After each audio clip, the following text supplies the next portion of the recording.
Hey everyone, welcome back to my channel. This is Bowman here, and today we are continuing our playthrough of Planescape Torment. And we are making our way through the Smoldering Corpse Bar. Last time we picked up a new companion, and yeah, let's talk to this guy. Ilquix, I think? You see a short round man with a perplexed expression on his face.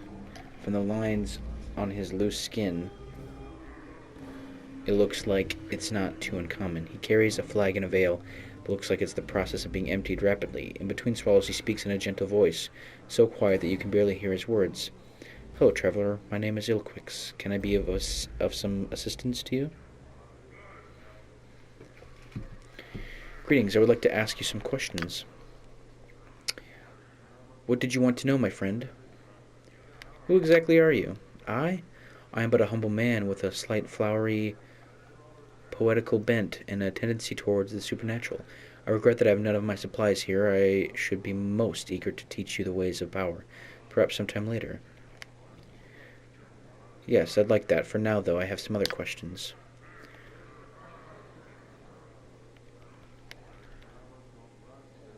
What can you tell me about this place? This place, the Smoldering Corpse Tavern, a fine establishment with a fine owner. Barkus is a true gentleman and ambitious to increase his standing to boot. These, I feel, are the most useful qualities one can possess. They drive people. I had some more questions. What can you tell me of the patrons of this place? The patrons of the tavern are many and varied. I've spoken with most and find them delightful, with the exception of those creatures of law. He gestures towards the pair of Abishai sitting in the corner. They taint the air with their presence, lending an unwholesome stench to an otherwise pleasant environment. I recommend speaking to Barkus. I understand he requires some aid with a trifling matter. Then we have that O character. I'm still trying to understand him fully. It is quite an undertaking, if I say so myself. Those are the folk of interest in here. The others, well, perhaps I'm too discriminating. Why do you despise creatures of law? Ah, fine question, my friend. My upbringing has been on the chaotic side of the Great Ring. You may speak to Cadrian Ilborn, a misnomer, if I ever heard one, of the plains. He fancies himself a great planeswalker. To return from my digression, I have lived my many years with chaos and find it pleasantly agreeable. To me, the taint of law is in those creatures there. It is reprehensible and tyrannical. If I am to be crushed underfoot, I'd rather be an individual than a machine that knows nothing of emotion. Truth. I very much agree. Ilquix smiles toothily, his fat cheeks barely moving. To each his own, I say. Did you have more questions?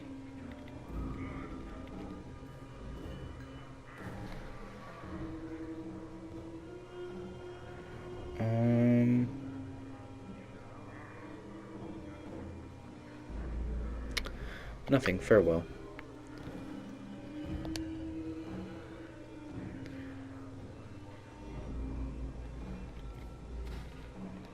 When I first spoke to you, you said you again. What did you mean by that?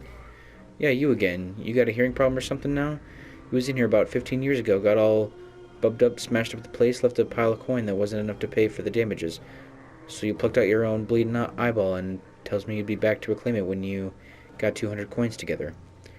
With 15 years of interest, you got about 500 coins. You got the jink pile, I got your eye.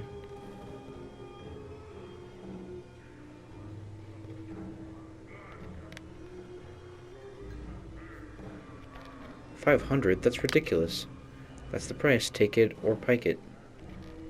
Fine, I'll take it. It's a deal. He produces a darkened, wax-stoppered, wide-mouthed bottle from his pocket. You hear the sound of liquid sloshing around inside, along with a heavier, squishier noise. Opening it, the stench of some sort of preservatives agent nearly makes you gag. Floating in the viscid muck is an eyeball. You better figure out what you want to do with that. Now you have exposed it to the air, you might as well put a pickled egg in the jar for all the good it'll make you do. Make up your mind, Cutter, pickled egg or not.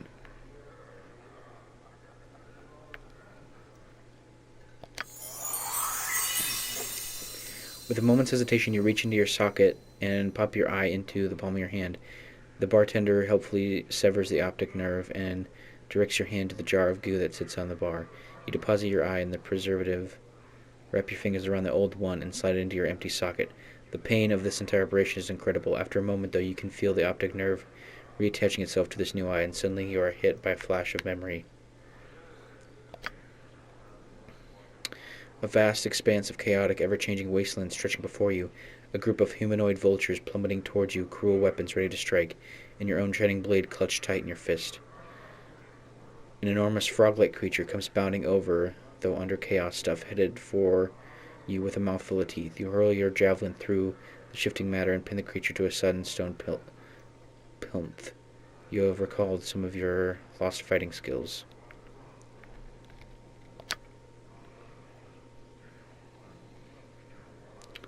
Interesting. Who are you? Me, I'm Barkus, owner and keeper of this place.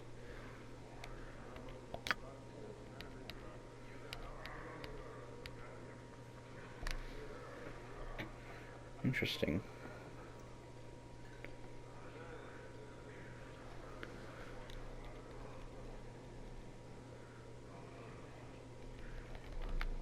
Farewell.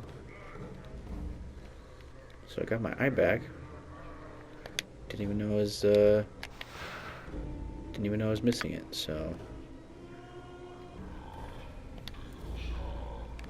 You see a scaled fiend who looks very similar to the one standing next to him. In addition to the pierced left ears, both are black-hued and reptilian, with bat wings tucked against themselves. This one is missing a tooth on its right side. Ah, Tirgnerin, it says. Our old friend has returned to pay us a visit. So he has. Yet his eyes do not gleam as once they did. What do you suppose brings him back to us? What does bring you back to us, friend? Who are you? Ah, time has robbed our companion's memory. You honestly do not recall us, do you? Truly I am aggrieved. But, as am I, truly aggrieved, yet I rest easy. It has, after all, been many hundreds of years, and we know how the minds of mortals tend to dissipate with age. Ah, well spoken, old friend. We are a pair of Abashi on leave from our current assignments in Bator. I am Tirgar, the thrice damned, so named for my ability to find the best in every situation. This is Ethilgrin, who has earned himself no special name, though not for lack of trying. Lack of trying? What do you mean? He ignores you as it responds to his companion. And once again, you have cut straight to the truth of the matter, though perhaps it is best not to have earned the sort of notice one bearing the name thrice damned must surely have incurred. I have some other questions. Morty whispers to you. Boss, I don't like this. They're not supposed to be here. The Blood War hasn't kicked the Celestials' asses bad enough that they find that any fiend can go on furlough. They want something. Tread carefully in the meantime. I will hear you. Balance in all things.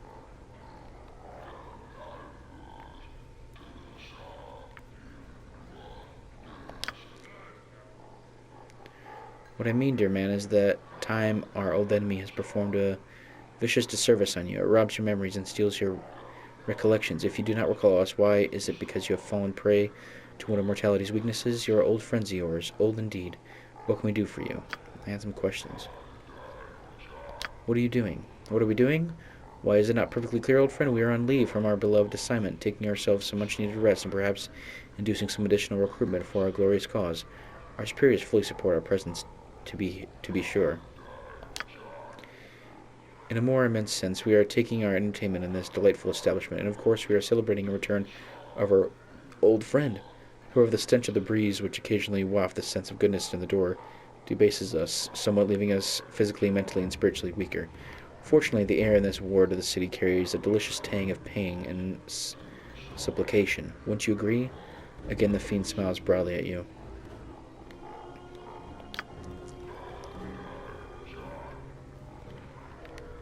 Tell me about fiends. As we see it, there are two kinds of fiends, those who are correct and those who are not. Our side, that of the Bazetsu, is correct. The other side, that of the cursed, hatred, chaotic Tanari, is incorrect and must be exterminated. We hold the Tanari directly responsible for the Blood War. Were it not for them, we could have settled the lower planes in peace and wouldn't have all the bother of fighting this wretched war, nor would the unfortunate spillovers into the plains be such a cause for concern among the Pambying do-gooders. The Tanari are directly to blame for the multiverse's sad state of affairs. That's not really what I was asking. I wanted to know what differentiates you from them. The fiend pauses for a moment and then brightens. Ah, yes. You see, we represent law and order. Those who break the law must be punished. If we have no law, we have only anarchy, and surely you can see what anarchy has done for the Abyss. It has spawned horrors beyond imagining.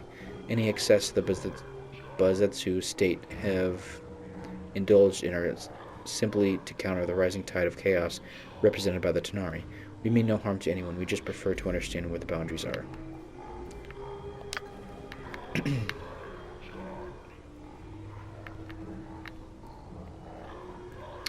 Do you know a collector named Farad? Farad, I've heard the name. Is he not a sage of some sort? A necromancer, or is it a diviner of rubbish? I've heard of him, friend, but do not have the pleasure of his company. Perhaps one of the other patrons here can help you. I'm looking for a journal. I keep no journals, friend, and I counsel that you should not either. Ask my dear comrade Tengar why, and you shall receive enlightenment. Very well, why should I not keep a journal?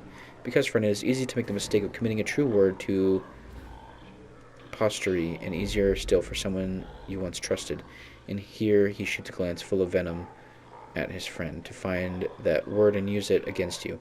Indeed, it can even lead to actions tantamount to desertion. Leaving or losing a journal can cost you your very existence. I see. Farewell.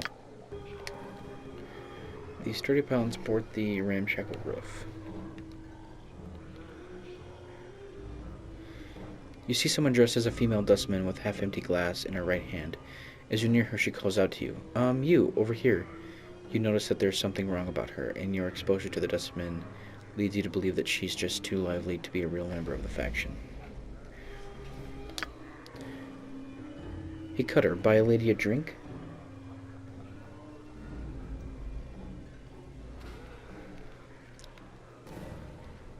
Who are you? Me? I'm Mochai. Just like to, drink here, and, she loses her train of thought momentarily. I'm just a person, you know? I see. Answer something else for me, then?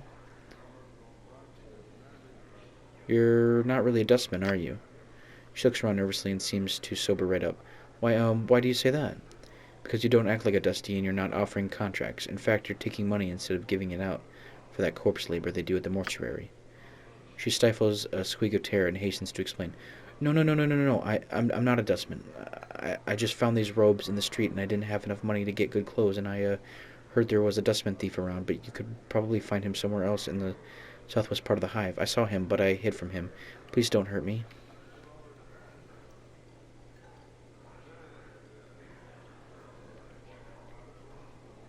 I'm not planning on it. You ought to know that you're not pulling it off too well. Now answer some questions.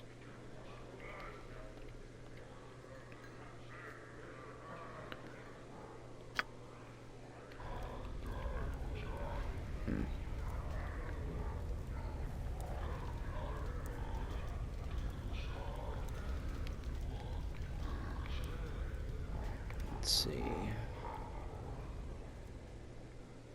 I want to know.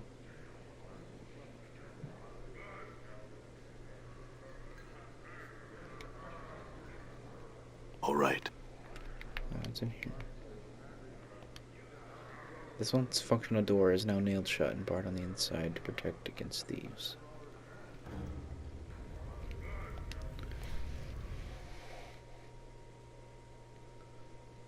Oh. I'm gone.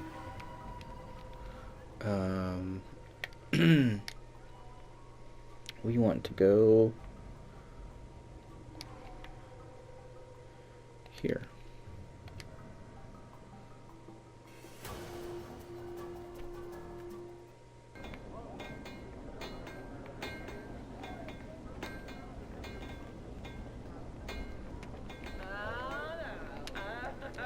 You see a dustman in long black robes and a pale face, unlike the dustman you saw at the mortuary. However, this man looks confused and is glancing about as if looking for something. When he spots you, he raises his hand to attract your attention. Greetings. The man seems relieved that you are speaking to him. He bows slightly. Thank you for hearing me, traveler. I am known as Ashmantle, one of the Dustman's sect. I was wondering if you could direct me. I don't know the area very well, and I'm looking for a certain establishment, a bar that those of my sect frequent. Do you know of such a place?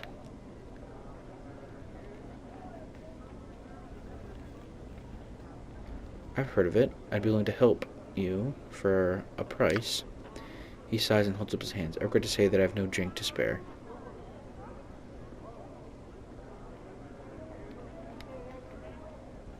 How about you answer some questions for me and we'll call it even? He nods. Your request is reasonable. Tell me where I find the Gathering Dust Bar, and I will be happy to answer any of your questions.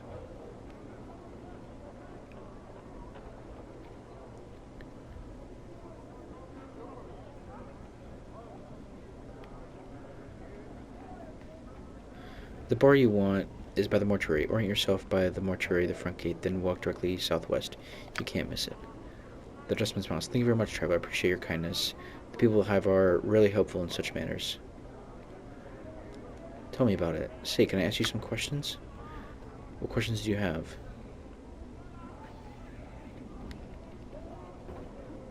I'm looking for a man named Farad. Do you know of him? I'm looking for a missing journal.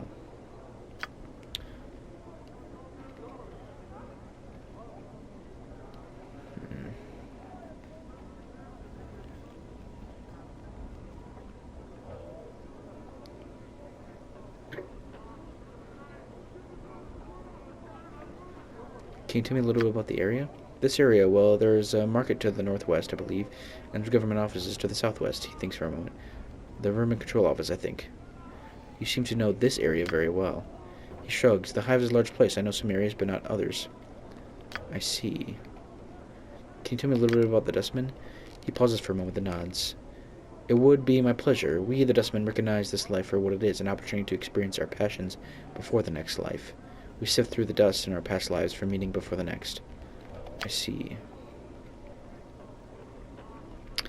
Never mind. Farewell. You're about to turn away when you suddenly have a feeling that something is amiss. Suspicious, you glance at Ashmantle again, just in time to see him tucking something into his sleeves. It looks like something of yours. Grab his hand. Your hand snaps out and wraps around his wrist in a crushing grip. You see the Dustman facade crumble, and he snarls as he tries to tear away from you. Unhand me, dog, or I'll call the guards.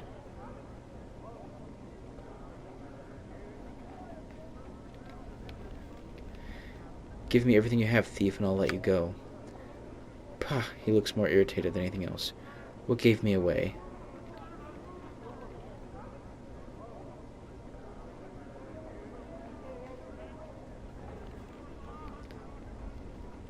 Your skills in picking pockets needs work.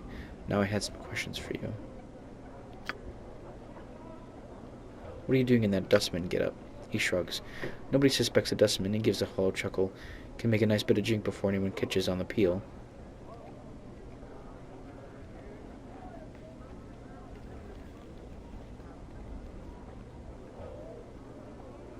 Yeah, pretty smart. Look, I don't want to ever see you pulling this little con anywhere in Sigil again, understand?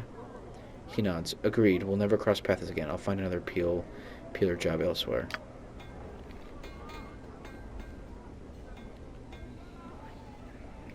Yeah, get out of here. This old woman stands silently by the wall, staring off into the distance. She seems to be unconcerned with the flow of traffic around her, and clutches a wooden pole from which dozens of small fish are dangling. Greetings. Hello, sir. She squints at you for a moment, trying to discern your identity. Oh my, I was thinking you're one of those regular customers. She proffers her fish pole. Tuna, sir? Mackerel? Sea cucumber? No fish, thanks. I had some questions. Oh, shit.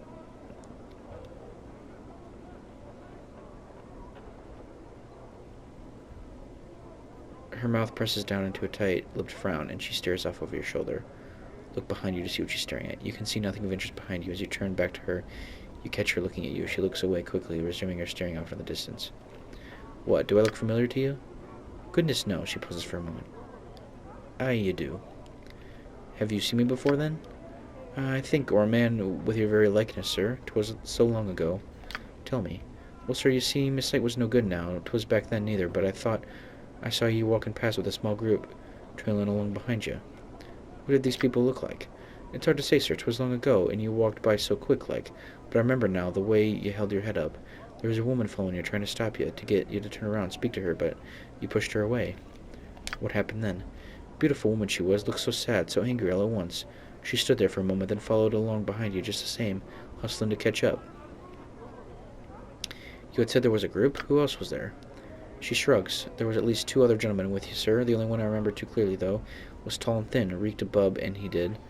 I smelled him from across the way. Looked like he hadn't bathed in ages, too.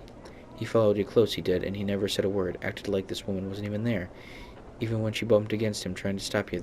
That's all I remember, sir. Interesting.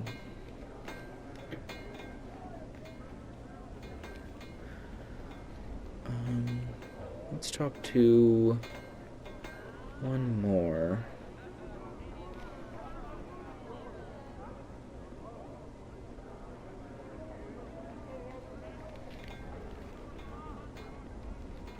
Iron nails. Oh.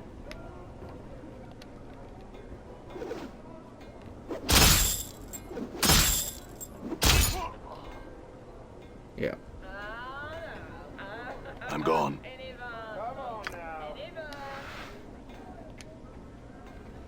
This broad-shouldered woman is shuffling about amongst the huge beams lying on the street. She kicks at the beams with iron-shod boots. Every once in a while she bends down and wrenches a nail from one of the boards with her bare hands. She holds each one up, appraising it, then drops it into a leather sling bag. Greetings. She straightens up, hearing your approach. She smiles politely, but from her stance in the way, her hand rests close to the hilt of her weapon. You can tell she's ready for trouble. You notice one of her eyes has a milky film over it. That's close enough there, Cutter. What do you need from me? I had some questions. Who are you? She pulls 3 nails from her sling bag, tossing them, spinning them in the air, and catching them in her palm. Iron nails, they call me. She drops them back into the bag with a muffled clink. Why are you collecting the nails? I sell them to a man named Hamries in the lower ward. Maker of coffins, he is. Does anyone else here scavenge nails? She grins and shakes her head. No one was ever clever enough or had the will to do it before me, and I've shoved off anyone who's tried to jump me claim since. She passed the long bladed dagger hanging at her side lovingly. Your claim? Aye, that's what I call it. Honest labor is hard to come by in the Hive, and I'm not about to let some sod piker peel me of my work. I've sent more than one Burke running and howling, holding their guts in, or off with the collectors if they were unlucky. Her dead eye gleams maliciously. The Hive knows the spot is Iron Nails, it does. Is that how your eye was ruined? Noel's face turns hard. None of your business, Burke. Why? Would you be matching wound for your collection?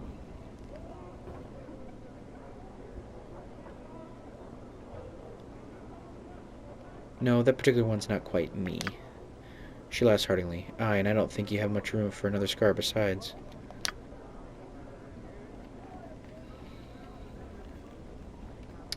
Never mind, farewell. Well, ladies and gentlemen, I think we'll end this episode here. We'll continue on in the southwestern portion of the Hive here. Thank you very much for joining me, and as always, feel free to comment, like, and subscribe down below, and we'll see you all in the next one.